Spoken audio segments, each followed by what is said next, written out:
Hi everyone, welcome back to the channel and into another vlog.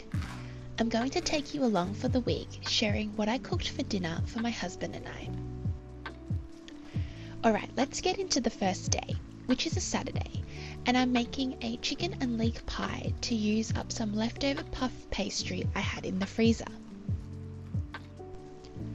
Leek always has so much dirt in between all the layers, so I'm giving it a good wash. I'm actually making dinner towards the end of my food prepping session for the week ahead. I wanted to share this minced garlic hack which I do all the time, and I reckon it saves me so much time. So all in one go, I will peel like 3 bulbs of garlic and put it into my food processor to mince. Then after giving it a blitz, I will transfer it all into a plastic container and add some olive oil to help preserve it in the fridge. This lasts me for weeks, and I use it nearly 50% of the time when cooking meals.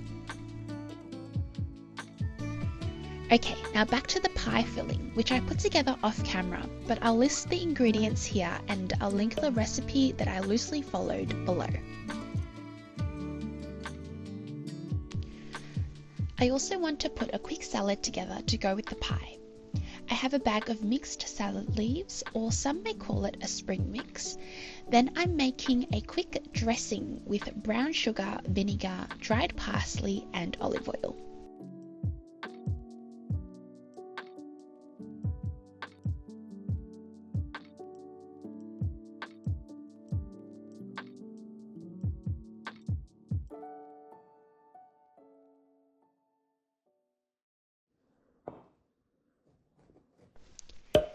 It's the next day and I'm making a Chinese dish. It's a braised pork belly, which I have shown on this channel before. It's a staple of ours, but we only have it every couple of months because of the high fat content.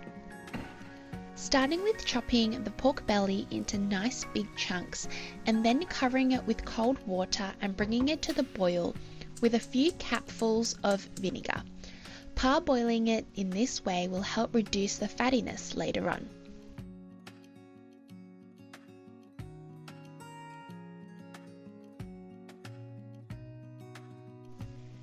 Now I'm switching to the pressure cooker on the saute setting. I'm eyeballing all of this, so first cooking up the aromatics.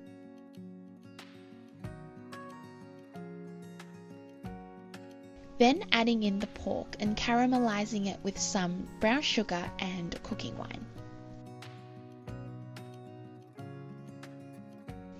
Then adding in the seasonings like salt, white pepper and chicken stock powder.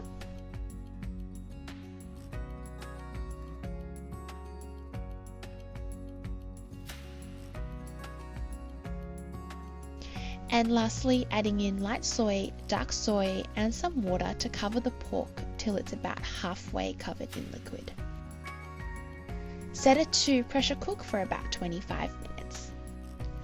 Once that's done, I will turn it back to the saute setting with the lid off to reduce some of that liquid and add in some cooking caramel to help thicken it. In the meantime, I'm stir frying some lettuce to go with it. Now, if you're not Asian, you might be thinking cooking lettuce is weird, but I'm here to tell you it's actually really yummy. If you cook it in some oyster sauce, it's sweet and crunchy, and it makes a great vegetable side dish to some really meaty dishes.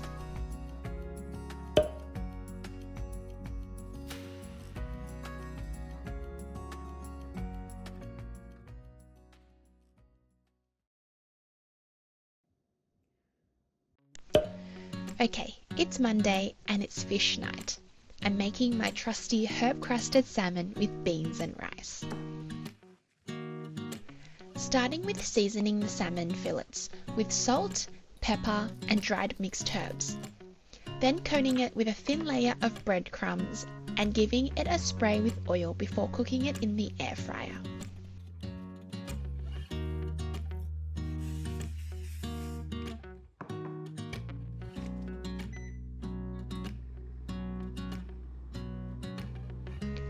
Whilst that is doing its thing, I will blanch the green beans and then stir fry those in some olive oil and garlic powder.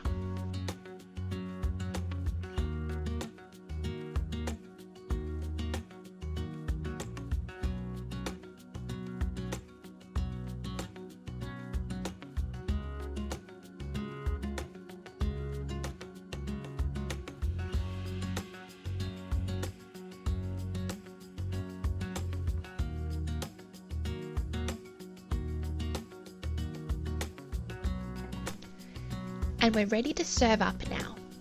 When I do this, I will also divvy up our lunches for the next day as well, so everything is evenly portioned.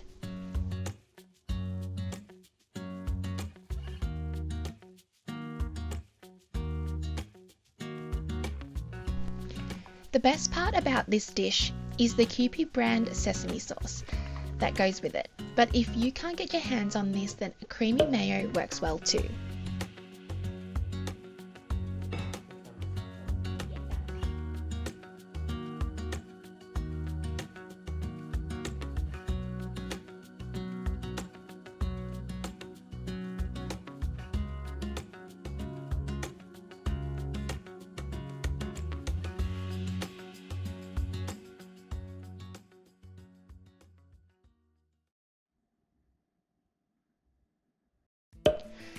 Alright, it's the next day's dinner, which is meatballs in a creamy gravy with pasta and salad.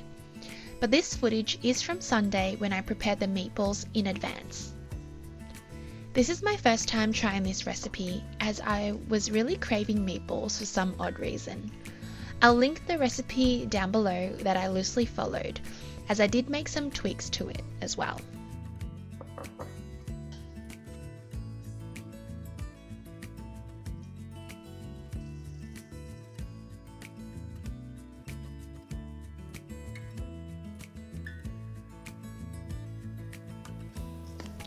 I pre-made the meatballs to make cooking dinner tonight easier and faster, so I stored them in airtight containers in the fridge for a couple of days.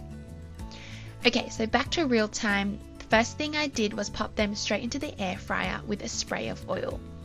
I utilize my air fryer a lot to cook meat, so it saves the messiness of doing it over the stovetop.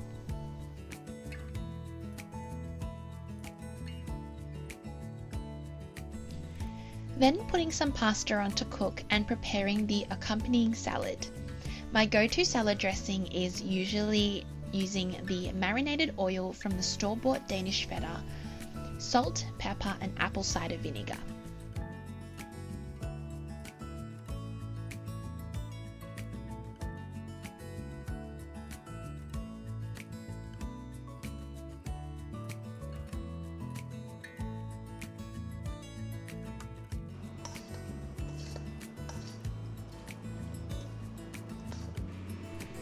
To make the creamy gravy, I started with butter.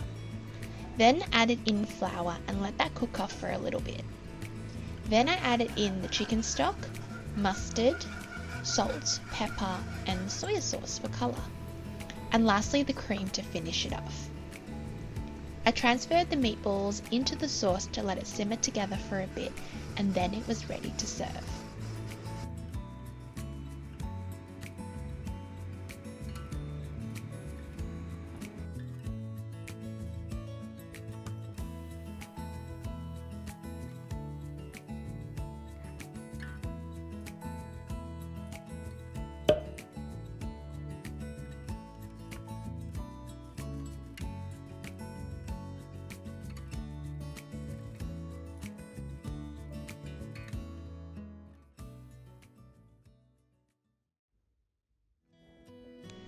Okay, the final dish for this week is Oyakodon, which is a Japanese chicken and egg dish.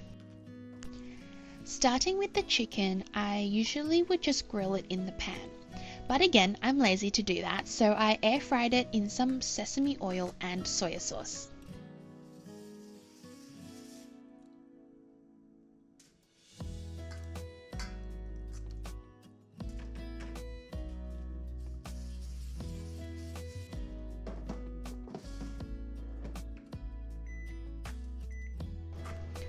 Then preparing the other ingredients like slicing some spring onion and brown onion and cracking 8 eggs into a bowl and giving it a good whisk.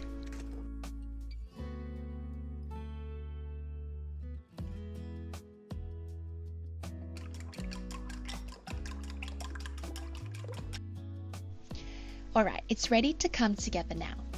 First, lay down the onion at the bottom of the pan without the flame on.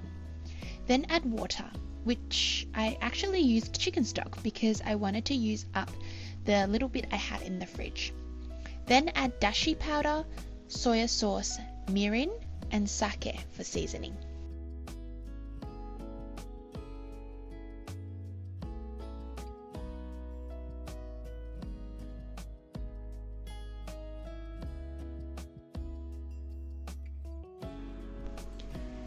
Now the chicken is done, I get it out and cut it into rough slices before adding it into the pan, turning on the heat to let it simmer and cook the chicken a bit more. After a few minutes, I slowly add in the eggs, pouring it down the chopsticks and spreading it evenly across the pan.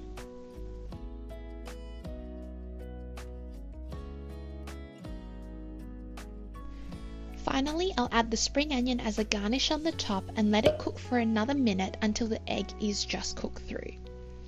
And that's it! Serve it up with some rice and sprinkle some chili powder on top if you like.